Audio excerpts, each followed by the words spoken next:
이 시간은 하나님 말씀을 찾아서 고린도후서 3장 14절에서 16절까지 공부하겠습니다.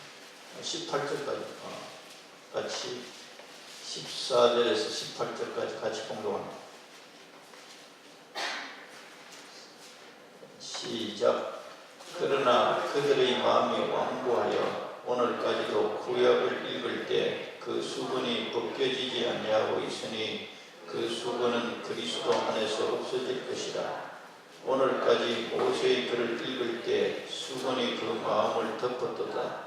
그러나 언제든지 주께로 돌아가면 그 수건이 벗겨지리라. 주는 영이시니 주 영이 계신 곳에는 자유가 있느니라. 우리가 다 수건을 벗은 얼굴로 거울을 보는 것 같이 주의 영광을 보매 그와 같은 형상으로 변화하여 영광에서 영광에 이르니 곧 주의 영으로 만미하느니라. 아멘. 여러분들 듣고 본 분도 계시겠지만 러시아에서 불비가 내렸다는 거 아십니까? 그래도 약 한 1000명이 사망한 사람은 없고 중상도 당하고 다친 사람이 약 1000명 가까이 됩니다. 그 중에 이제 러시아 사람 그런 불비를 맞는 사람들 가운데는 이게 정말이 아닌가 그렇게 두려워하게 됐다 그러죠. 맑은 하늘에서 불비가 내립니다. 우리 성경의 베드로 전서가 후서가에 보면 불로 하나님께서 세상을 심판하시기 위해서 두고 계신다. 불로 노아 홍수 때 심판하였던 것처럼 예수님이 오시기 전에 불로 심판하신다. 그 성경이 실감이 나는 것 같아요. 멸관 하늘에 불비가 내려옵니다. 그런데 운석이 마찰에 의해서 불이 돼가지고 떨어졌다 그러죠. 하나님께서 하신 말씀들은 우리 사람의 상상을 훨씬 뛰어넘어서 역사할 수 있다는 것을 우리가 이제 현실적으로 좀 이해가 될 수 있죠. 하늘에서 불비가 돼요. 우리 인간은 그 어떤 과거의 힘도 아무 소리나 무용입니다. 또 하나는 어제 어떤 목사님과 대화를 나누는데 그것도 맨 이야기를 한번 들어보세요. 지난 주간에 자기 교회 성도가 위암으로 한 3년간 앓다가 돌아가시고 장례를 치렀다고. 장례를 치고 나면서 자기가 평생 목회하면서 처음 경험한 이야기를 나누더라고요. 뭐냐면 이분은 부인은 예수를 잘 믿고 남편은 잘 안 믿고 약 한 지금 60초에 돌아가셨는데 부인 예수 믿는 그렇게 핍박을 했대요. 그런데 이 병이 걸리고 위암이 한 3년 전에 걸려가 수술을 받기 전부터 이제 교회를 거의 안 나오다가 솔솔 나오더니 위암 수술을 받고서도 이제 교회를 나왔는데 조금 나을 듯 하니까 또 교회 안 나오고 뭐 음식도 제대로 관리도 안 하고 몸 관리도 안 하고 완전히 자기 주장대로서 근데 돌아가시기 전에 온몸이 이제 뼈만 남아서 이제 숨을 헐떡거리다가 이제 돌아가시는데 그게 그걸 지켜보는 거죠. 목사님들 와서 수시로 가서 지켜보고 병원에서 서산의료원에서 돌아가신데 지난 수요일 저녁에 수요일 예배를 드리려고 하니까 목사님 우리 남편이 임종했습니다 오세요. 그래서 이제 황급히 뛰어갔는데 안 돌아가셨더래요. 그런데 자기는 이제 돌아가셨다고 해서 뭐 예배 드릴 일이 있겠나 하고 그냥 갔는데 몸으로 가서 영안실에나 안치대에 있나 하고 갔는데 아무 준비 없이 갔는데 그냥 아직도 단독 그 1인 병실에 숨이 안 넘어간 상태 뼈만 남아요. 그 자기도 너무 당황스러운 거예요. 뭐 예배 드릴 그런 준비를 전혀 안 하고 성경만 닦아주고 사모님 못 갔는데 너무 이상하게 쑥 떨어졌다 그랬는데 살아있으니까 그런데 그때부터 어떤 역사가 일어나느냐 지금 목사님이 한 10년간 이 세상에 와서 목회나 한 10몇 년 차, 한 15년 차 목사님인데, 이제 그 경험하고 나서 자기가 정리하기를 성령이 꽉 임해버리더래. 자기에게 강력하게 임하더래. 그러면서 찬송합시다. 찬송을 막 하니까, 찬송을 하면서 이 환자에게 귀는 들리는데 눈은 약간 뜨기도 하는데, 이 양반의 신앙이 불분명하잖아. 교회 나왔다가 안 나왔다가 그렇게 아내를 핍박하고 그랬는데, 이 사람이 지금 숨이 떨어지려고 지옥 가는지 천국 가는지 이 문제가 목사님에게 너무 강하게 오는 거예요. 이 사람은 지금 죽으면 천국 가거나 지옥 가거나. 그래서 이제 막 복음을 전했다는 거예요. 찬양하면서 복음을 전하는 걸, 예수님이 당신의 죄를 담당했습니다. 예수 믿습니까? 하니까 이러더래요. 그러면서 찬양을 하니까 그 환자가, 뼈만 남은 환자가 눈을 뜨더니 막 이렇게 하더라고요. 그 찬양 멜로디에 따라서 흥겹게 하나님의 나팔 소리 천지기, 이 손을 들고 막 그러더래. 그러면서 자기에게, 그런데 시간이 잠깐 순간 같은 한 시간이 지나갔더래. 그래서 자기가 이제 목사님 이야기하기는, 야, 하나님이 그 자리에서 역사하는 걸 내가 목사님 이 목회를 15년간 하면서 처음 봤어요. 하나님이 놀라우신 분입니다. 강력하게 그 자리에 하나님이 딱 임재해 버리더래요. 그리고 그런 신앙을 가진 사람도 그 순간, 마지막 순간에 확신을 갖고, 그 부인이 우리 남편이 죽으면 천국 갈까 지옥 갈까 확신이 없었는데 그 모습을 보고, 이제까지 그 마음의 무거운 짐들이 다 알아지고 은혜롭게 장례를 치렀다 하는 이야기를 들었어요.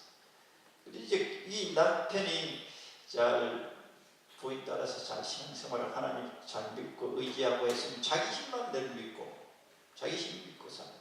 기술도 있고 해서. 그런 이야기를 들었어요. 특별히 임종할 때 너무 분명해집니다. 예수 믿었나 안 믿었나, 마음속에 믿었나 안 믿었나. 그래서 이제 이야기의 결론이 아무것도 안 되지, 한 줌의 죄로 다 화장돼서 나오는, 우리가 다 보는데도 또 잊어버리고, 살아있는 우리는 또 잊어버리고, 이 사는 것에 목이 매가지고 또 괴로워하고 걱정하고 두려워하고 염려하고. 아무것도 아니에요. 우리 인생이 그래요. 우리 현주소가 그거예요. 한 줌의 죄로 화할 수밖에 없는 내 존재라는 것. 그리고 우리 영원한 천국에 가든가 영원한 지옥에 간다는 이 존재를 늘 의식하고 살아야 돼요. 그럴 때 이 세상에 빠지지 않고 이 세상에 그물에 안 걸릴 수 있는 설교를 하겠습니다. 사람들이 나를 평가하는 것, 오늘 설교 내용이 핵심입니다. 하나님을 내가 어떻게 평가하고 있느냐, 하나님을 내가 어떻게 알고 있느냐, 그 알고 있음에 따라서 내 삶이 달라질 거예요. 하나님을 어떻게 보고 있느냐에 따라 그 하나님이 나에게 그렇게 역사하신다는 거예요. 근데 사람들이 날 보고 몇 사람이나 그래요. 강직하다. 여러분들도 날 보고 강직하다고 보니까 강하고 직설적이다. 또 좋게 말하면 정직하다. 강하게 정직하다. 여러분들도 그래 보시려나 몰라. 아멘. 그래. 이게 좋은 말이기도 하고 안 좋은 평가이기도 해요. 강직하다. 진짜 그렇게 전혀 모르는 사람도 그렇게 평가하고, 좋은 뜻으로는 강직이 굉장히 좋아요. 물에 물 탄 자처럼 익어드셔야 돼요. 강하고 직하다, 강직하다. 서울에서도 어떤 그때 안수사님 청년 내가 지도하니까, 전도사님은 원칙주의자입니다. 원칙주의자. 타협이 없다는 거예요. 원칙주의자. 원칙을 되게 고수한다는 거예요. 사람들이 대부분 날 보고 강직하다고 보고 있구나 라고 나는 혼자는 생각하는 거죠. 아, 강직하다고 나를 보고 있구나.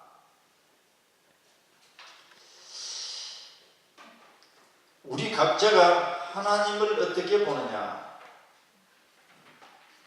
강직한 게 좋은 면도 있고 나쁜 면도 굉장히 있습니다. 일단 그렇다 치고 우리가 하나님을 어떻게 보느냐. 우리 각자가 다 보는 게 달라요. 달라.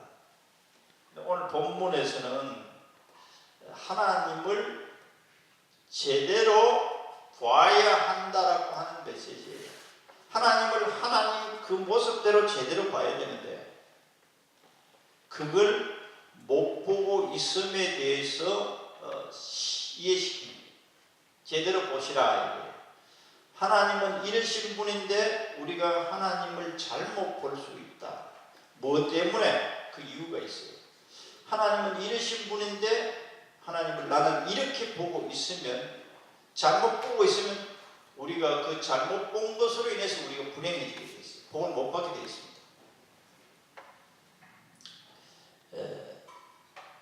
어떻게 보느냐.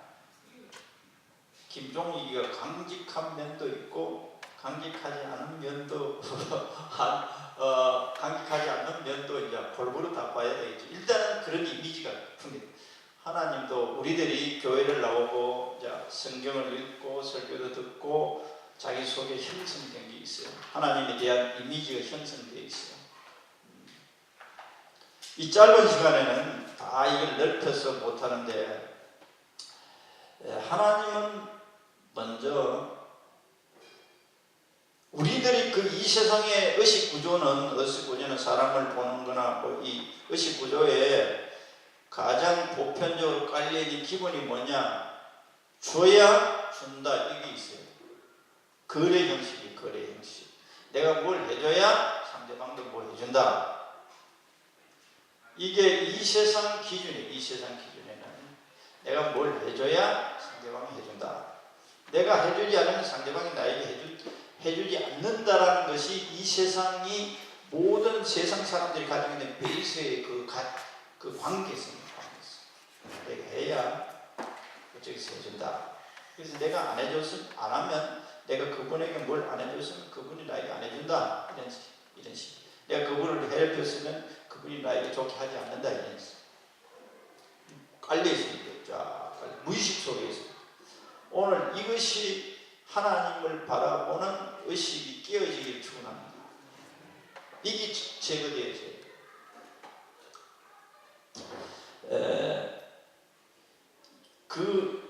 여기에 대한 근본적인 깨트려 버릴 수 있는 말씀이 뭐냐 하면, 우리가 선하고 착해서 하나님의 자녀가 안 되었어요. 내가 선하고 착하고 해서 하나님의 자녀가 안 되었어요. 그런데도 하나님의 자녀가 된 사람들 가운데 이런 것이 의식 속에 있을 수 있어요. 그리고 이것이 뿌리가 되어 신앙이 자라야 돼요. 믿음이 자라야 돼요.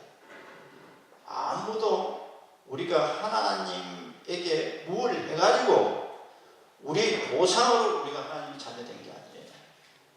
우리가 하나님을 기쁘게 하고 하나님 말씀을 잘 들어서 하나님이 요구하는 그 어떤 것을 만족시켜서 우리가 하나님의 자녀된 사람이 없어요. 이게 정리가 안 되면 신앙이 잘 안 자랍니다. 그럼 무엇 때문에 내가 하나님의 자녀가 되느냐? 하나님의 자녀가 되어야만 천국에 갈 수 있는 거예요. 아까 그런 죽은 사람들 핍박하고 막 그렇게 했어도 하나님의 자녀가 되어버리면 천국 가는 거예요. 그런데 하늘에 가면 상급은 없어요. 상급은 없어요. 내가 한 게 아무것도 없어요. 조금 차이 있겠지. 인간적으로, 개인적으로 이 사람 좀 선한 성품을 있다, 저런 사람 저런 성품을 가지고 있고 조금 선하게 살았다, 착하게 살았다, 그 비교는 할 수 있어요. 그러나 절대적으로 하나님 앞에 하나님께서 이렇게 하면 내 자녀를 삼아주고 내가 축복해 주겠다, 그렇게 말씀하지도 않았고, 그런데도 우리는 무의식 속에서 내가 이렇기 때문에, 또 내 이렇기 때문에 하나님 나에게 축복 안 해주실 거야, 또 내 기도를 안 들어주실 거야, 이렇게 우리의 보편적으로 깔려있는 베이스가 그렇기 때문에 그렇게 늘 생각하는 거야. 내가 이렇기 때문에 하나님 날 안 도와주실 거야, 내가 이렇기 때문에 하나님이 날 안 해주실 거야. 그런데 하나님의 자녀가 된 것은 내가 죄를 많이 지었기 때문에, 안 지었기 때문에 자녀가 된 게 아니에요.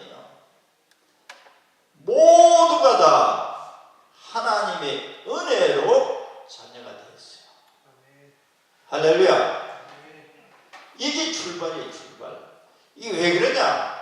에덴 동산에서 범죄하고 추방당한 인간들은 하나님의 원수들이에요. 근데 이 원수가 하나님이 요구하는 것을 충족해서 하나님의 자녀가 될 길이 없어요. 그래서 하나님의 은혜로 하나님의 자녀가 되었다는 것을 우리들이 분명하게 인식하고 있어야 됩니다. 할렐루야. 하나님의 은혜라는 말은 공짜로 주는 공짜. 은혜라는 말을 단어 풀이하면 고맙게 베풀어주는 신선한 혜택이에요.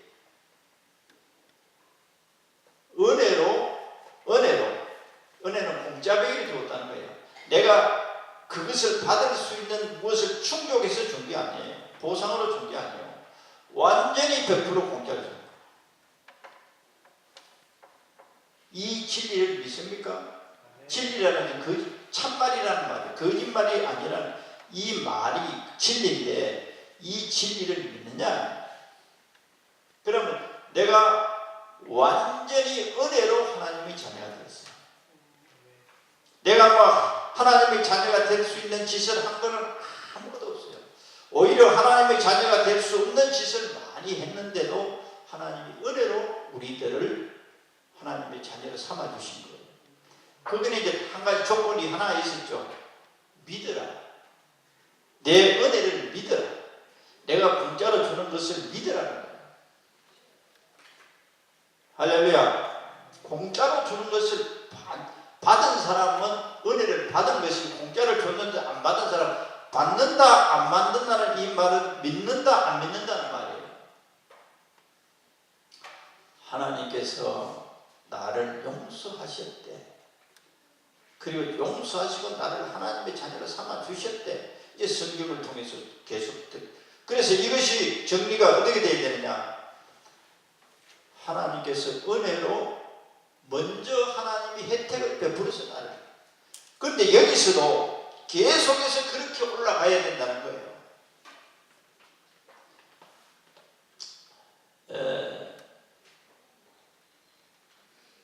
우리는 성경에 우리가 무엇을 하면 하나님께서 해주신다는 약속도 무지 많아요. 무지 많아요. 그런데 그 하나님 더 깊은 마음속에는 이렇게 하지 않아도 은혜를 베푸신다는 것을 우리가 알아야 돼요. 할렐루야. 그걸 이제 알아야 되는데, 우리를 하나님의 은혜로 하나님의 자녀 삼아 주셨단 말이야. 하나님의 은혜로 이것을 어떤 조건을 충족해서 받는 것도 있어요. 무지 많아요. 그런데 우리가 하나님으로부터 받는 조건을 충족하지 않아도 주시는 것이 무지 많다는 것을 알아야 돼요. 그런데 우리들이 이제 설교를 저 자신도 그렇게 설교 많이 했고 또 내 자신도 그렇게 알고 있었는데, 이 부분이 더 많아. 이 부분도 있어요. 없는 게 아니에요. 이 부분이 더 큰 것에 오늘 눈이 열리기를 축원합니다. 그래서 예수님을 사도 요한이 어떻게 말하느냐, 14절에서 요한복음 1장 14절에 16절에 있습니다. 말씀이 일주일 때 우리 가운데 가시며 우리가 그 영광을 보니 아버지의 독생자의 영광에 은혜와 진리가 충만하더라. 은혜와 진리가 충만하더라. 예수님께는 은혜와 진리가 충만하더라. 가득 차. 그래서 우리가 다 거의 충만한 데서 받으니 은혜 위에 은혜라. 은혜로 받는다는 거예요. 은혜로. 은혜를 가지고 계시기 때문에 공짜로 베풀고자 하는 것을 가지고 계신다는 거예요. 공짜. 어떤 조건 없이 내가 한 것 아무것도 없는데 하나님 주시고자 하는 게 있다는 거예요. 아까도 우리가 하나님의 자녀가 되는데 우리가 뭘 해서 하나님의 자녀 된 게 아니야. 하나님 주시는 공짜백의 은혜에 의해서 하나님 자녀 되었어요.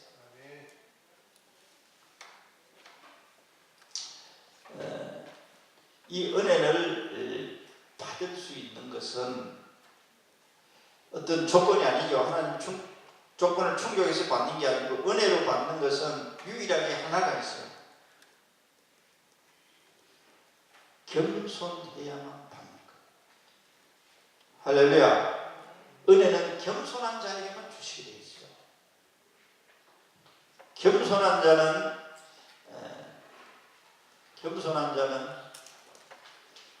무릎을 꿇죠. 고개를 숙이고 도움을 청하죠.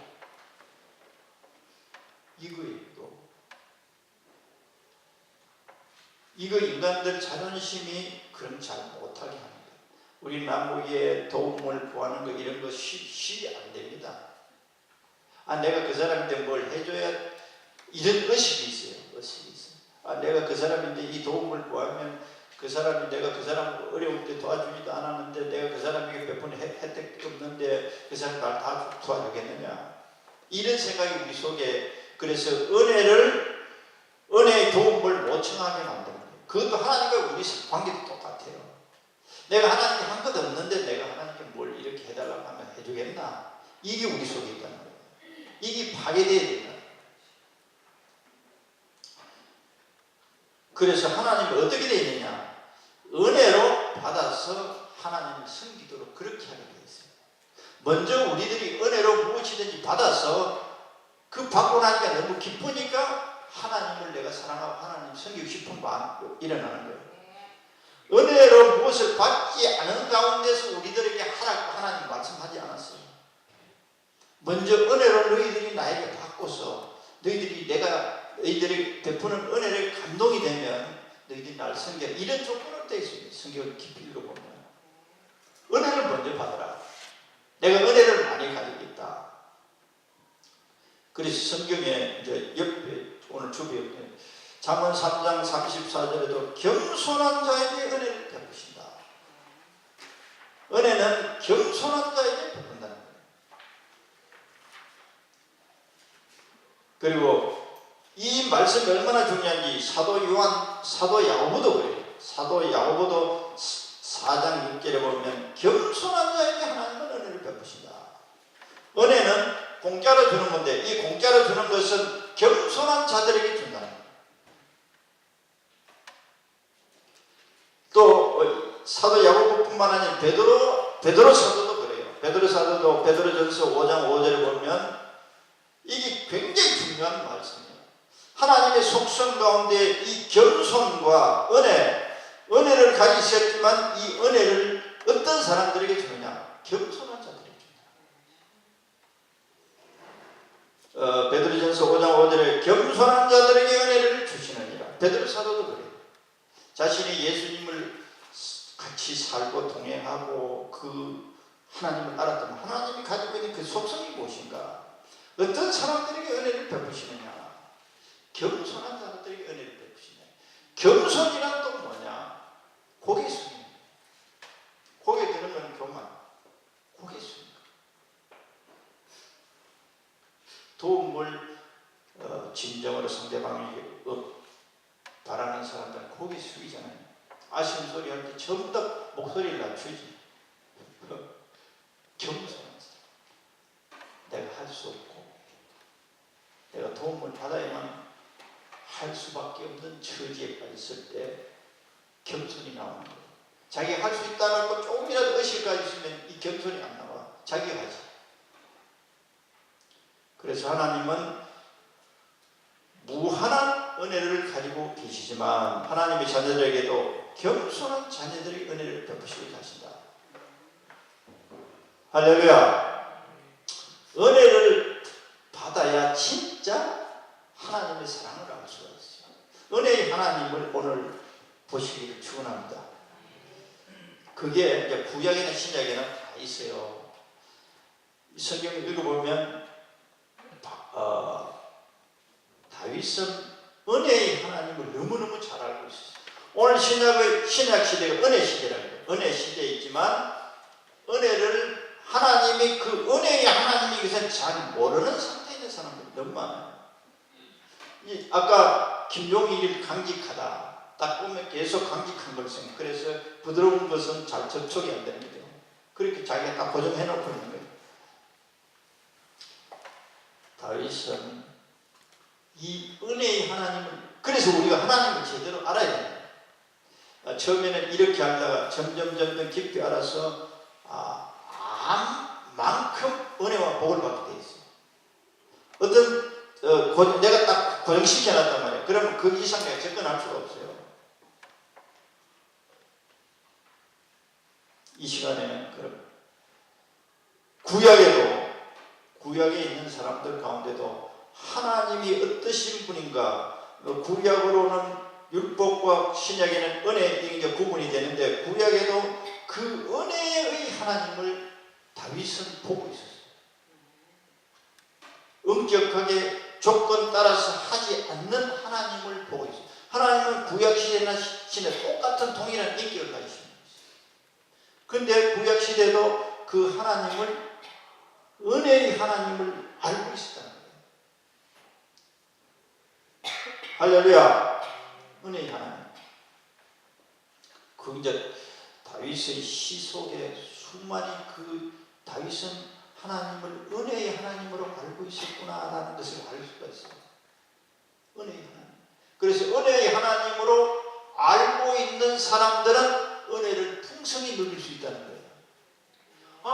하나님의 조건이 늘 하나님이다라고 있는 사람은 하나님을 바라보고 나는 이렇게 하지 않았기 때문에 하나님 나에게 안 해주실 거야. 내가 그렇게 믿어버리는 거예요.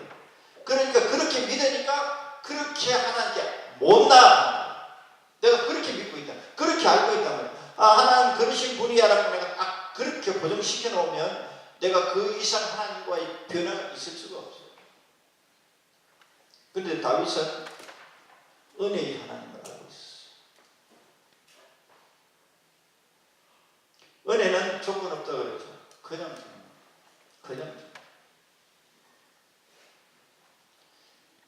준다고 하니까 눈 번쩍 띄고 공짜배기 돈 아파트 하나 돈 로또 10억 이런 거 번쩍 뛰면 안 되고 우리에게 필요한 것들, 그리고 이 세상의 헛된 욕망에 차서 구하는 걸 안 주십니다. 하나님 자녀 아무리 조건을 충족시켜도 헛된 욕망 속에, 세상에 필요치 않는 욕망 속에서는 안 주세요. 아무리 구해도 안 돼요.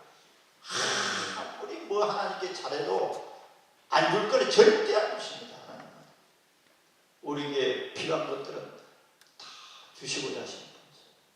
예수 믿는다고 우리 소원대로 우리 욕망대로 다 안 채워주세요. 필요한 것만 주십니다. 할렐루야. 그 오해한단 말이에요.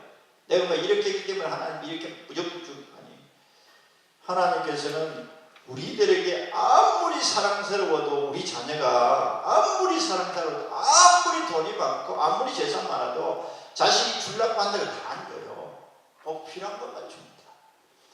지 달라고 하는 대로 다 주면 그 인간 폐기 만들어버려요. 그래서 하나님, 그 사랑의 하나님이 우리들을 고려해서 언제나 필요한 것만 주시에요. 그런데 그 필요한 것들도 은혜로 주신다는 것을 알아요. 할렐루야. 은혜로 받게 되면 우리가 이제 은혜로 하나님의 자녀가 되어서 하나님의 그 사랑 앞에 놓아야 돼요. 그 사랑의 마음에 은혜를 받은 것에 대해서 감사해서 섬기도록 하고 있어요. 하나님은 먼저 나에게 은혜를 받고, 우리 은혜를 다 받았어. 엄청 큰 은혜를 받았어.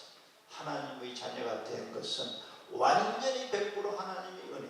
내가 거기에서 조금도 하나님의 자녀가 될 수 있는 공로가 없어요. 그 다음에 넘어가면 다윗의 이야기를 하면 시편 23편에 나와 있어요. 하나님을 어떤 하나님으로 다윗이 알고 있느냐. 그래서 수많은 사람들이 시편 23편을 예수 믿고 이거 모르면 간첩이지 불신자죠. 불신자. 시편 23편, 시편 150편 가운데 제일 사람들이 암송하는 말씀이 시편 23편이에요. 다윗이 이 은혜의 하나님을 알고 있었다는 것의 증거물이 이거예요. 뭐 수많은 증거물이 있지만 여호와는 하나님은 나의 목자시니 내게 부족함이 없으리로다. 이렇게 믿는 거예요. 할렐루야. 뭐 때문에? 여기는 목자를 했죠. 오늘 신나시는 아버지와 아들이에요. 아버지와 딸이에요. 여기 조건 없어요. 아버지와 아들. 여기는 목자하고 양하고도 이제 비교하는데 또 더 심하게 말하면 부부예요. 부부. 우리 신부고 하나님은 신랑이에요. 신부와 신랑 간에 부부 간에 무슨 조건이 있습니까? 돈 벌어가지고 당신 뭐 잘하면 내가 월급 다가 봉투에 넣을 거 아니고 그거 없어요. 똑같아요. 또 그와 같이 다윗은 하나님을 은혜의 하나님을 보고 있었어요. 근데 가장 우리들이 하나님을 알아가는 가운데서 마디가 걸리는 것이 뭐냐 하면 사춘기예요. 사춘기. 이 자식들이 어릴 때는 부모와 거의 한 통 속이잖아요. 하라는 대로 다 하고 다 고분고분해요. 조금도 이의를 달지 않아요. 그래서 자식하고 부모가 하나와 같아요. 생각이 같고 하자는 대로 다 해요. 그런데 어느 날 사춘기가 딱 되면 택하는 거예요. 그리고 이게 또 점점 심하게 되면 부모의 사랑을 의심해요. 부모의 사랑을 의심해요. 부모의 사랑을 의심하다니까 우리가 하나님의 사랑을 의심하기 시작하면 은혜를 못 받아요. 그래서 여기 성경에 한번 볼까요? 하나님의 사랑을 의심하면 그 의심하는 만큼 못 받게 되어 있다. 야고보서 1장에도 너희들이 의심만 받을 생각 말라. 사랑에 대한 의심이죠. 이사야 지난 시간에 들은 이사야 43장 21절에서 22절에 하나님은 당신을 사랑과 은혜의 하나님으로 알지 않고 삐뚤어져 있어요. 그 당시 이스라엘 백성들은 은혜의 하나님, 사랑의 하나님에 대한 생각이 바뀌어버렸어요. 이사야 43장 21절에서 22절에 보면 이 백성은 내가 나를 위하여 지었나니 나를 찬송하게 하려 함이니라. 은혜의 하나님, 사랑의 하나님이어야 그분에게 마음으로 진정한 찬양이 나와요. 에? 찬양은 칭송하는 거예요. 너무 고맙습니다. 그래서 우리가 하나님을 사랑합니다. 이게 찬송이에요. 찬송이 무조건 뭐 부른다고 찬송이 아니에요. 우리 마음속에 고마우신 하나님 아버지, 우리를 사랑하시는 아버지 하나님, 오로 마음을 담아서 고백하는 게 찬양이에요. 그런데 나는 너희들을 그렇게 만들어 놨는데 여기에 보면 야곱아 너는 나를 부르지 아니하였고 이틀이 오해한다. 이스라엘아 너는 나를 괴롭게 여겼습니다. 내가 너를 괴롭히고 있다라고 너는 생각하고 있다는 거예요. 그러니까 하나님 안 부르지. 아버지 하나님, 아버지의 도움을 구합니다. 일이 끊어집니다. 하나님 아버지를 안 불렀다는 거예요. 사랑의 아버지를 진정으로 안 믿고 안 불렀다는 거예요. 그래서 지난 주일날 또 설교했는데 그 43장 내용에 다 그런 내용이 있어요. 너는 나를 괴롭게, 내가 너를 괴롭히고 있는 하나님 그리고 나를 안 부르네? 내가 어려움에 처했고 머리가 깨지고 터졌는데 나를 안 부르네? 이렇게 말씀하고 있어요. 나는 은혜의 하나님, 사랑의 하나님이야. 너는 네가 날 보고 너를 괴롭히고 있는 하나님으로 여기네. 그러면서 그 앞전에 43장 4절 5절에 그럽니다. 너가 내 눈에 보배야, 보배. 나는 너를 보배로 여기고 있는데 너는 나를 괴롭히고 있는 하나님 아버지로 여기네. 그렇게 이 은혜의 소통이 일어나겠습니까? 소통이 안 일어나요. 안 부르는 거예요. 성경에 보면 이 부른다는 것이 마음속에서 진정으로 하나님을 불러야 돼. 은혜의 하나님을 찾아야 돼. 아버지 하나님의 은혜로 또 너희들이 그렇게 하면 내가 이렇게 하겠다고 은혜로 내가 해주겠다. 예수님께서 이 세상에 오셔서 수많은 병자들 또 뭐 창녀도 용서해 주시고 가늠한 여자도 현장에서 용서를 받고 사개오 같은 돈에 노예되어 있는 사람들도 자유를 얻게 하는 또 수많은 병자들 고쳐줄 때 전부 다 은혜로 고쳐줬어요. 할렐루야. 아, 네가 착하고 네가 참 잘했구나. 네가 아버지 효도 잘했구나. 내 병 고쳐줄게. 안 그랬어요. 전부 다 예수 부르는 사람들에게 은혜를 베풀어줬어요. 할렐루야. 조건 없었어요. 전부 조건 없었습니다.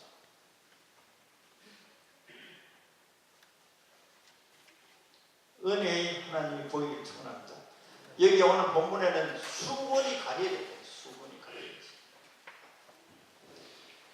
이게 수건이 가려졌다는 것은 이제 구약을 보는 시각이 아직도 안 일어났다는 거죠. 그래서 너희들이 예수님께만 가면 이 수건이 벗겨진다 그랬어요. 그런 내용인데 이것이 100% 오늘 설교의 핵심이 아니에요. 우리들도 지금 은혜의 하나님이라고 말하고 있지만 실제적인 우리 의식 속에 은혜의 하나님을 부여잡자 이거예요. 할렐루야. 은혜의 하나님께 나아가야 돼요. 은혜의 하나님. 아까 이사야 43장 21절 22절에는 내가 너를 괴롭힌다고 여기니 은혜의 하나님이 아니지 몽댕이 들고 있는 하나님, 몽댕이 들고 있는 하나님으로 인식하고 있는 거예요. 그러니까 그 하나님 안 부르지. 그런데 나는 너희들을 존귀하고 내 눈에는 보배를 여기고 있어. 만일에 이제 전에 이스라엘 백성이 불러봤다 하자. 뭐 때문에 불러보냐? 정욕에 차고 헛된 것을 가지고 하나님을 막 찾아봤단 말이야. 그 하나님 응답이 없었어. 그럼 하나님 안 부를 수 있지. 하나님은 언제나 살았어. 불러도 우리의 구하는 것을 안 주신 것도 은혜예요. 사랑이에요. 할렐루야. 그런 것들이 수분이 돼서 우리 눈을 가려버려요. 그래서 은혜의 하나님 보지 못하게 하는 거예요. 은혜로 안 주셨어요. 만일 주셨다면 너는 모르지만 너를 망하게 하는 거야. 내가 지금 그게 절실한 것 같으나 절실하지 않아. 필요치 않아. 너를 망하게 하는 거야. 뭐 내가 가끔 이야기했더니 분당에 옛날에 시골이었잖아요. 분당에. 그래서 이제 분당을 도시 계획하고 정부에서 그 땅 사고 이제 아파트 다 지었잖아요. 그때 촌 사람들이 돈을 몇십억씩 받는 거예요. 지금도 그렇다고. 여기 뭐 오산역인가 어디 보니 돈을 몇십억씩 받는 거예요. 갑자기 아들 차 멋진 자녀 살았어요. 조금 있다가 박아 죽어버렸어요. 돈이 과금이에요. 그런 예가 얼마든지 있어요.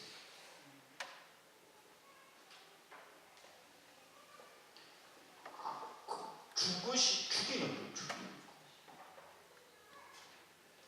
그래서 하나님이 안 주신 것까지 은혜로 안 주시는 것을 봐야 돼요. 할렐루야. 사춘기 아이들이 왜 부모에게 대해서 나중에 사랑하지 않는다고 지금 믿는 거예요? 하나님, 아버지 어머니는 나를 사랑하지 않는다고 믿는 거예요.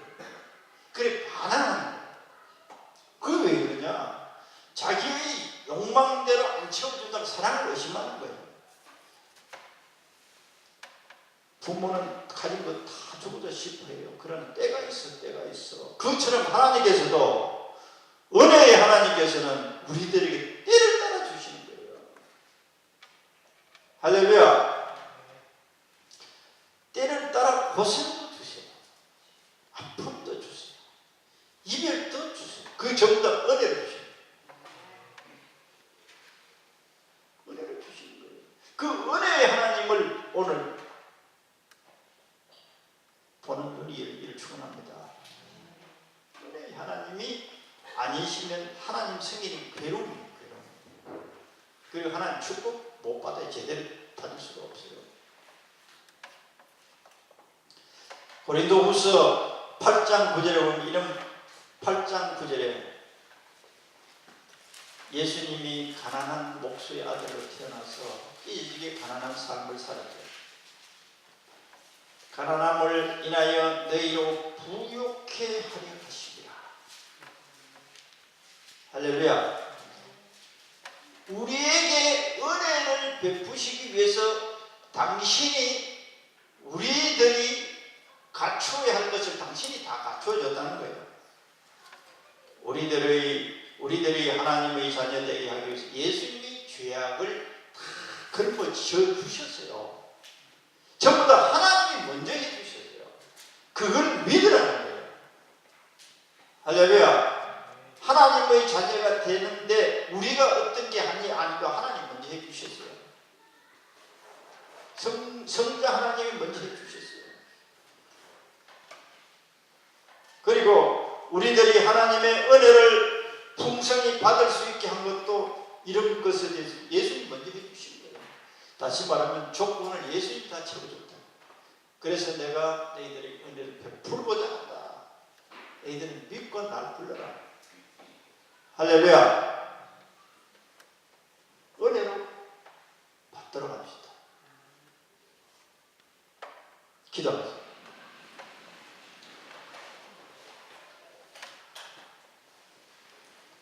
자기 아들을 아끼지 아니하시고 우리 모든 사람을 위하여 내주시니가 어찌 그 아들과 함께 모든 것을 우리에게 은혜로 주시지 아니하겠느냐. 은혜의 하나님, 우리의 눈을 우리 성령님이 활짝 열어서 구약시대나 신약시대나 변함없는 은혜의 하나님 아버지이신 것을 볼 수 있는 시각을 우리들에게 활짝 열어주시옵소서.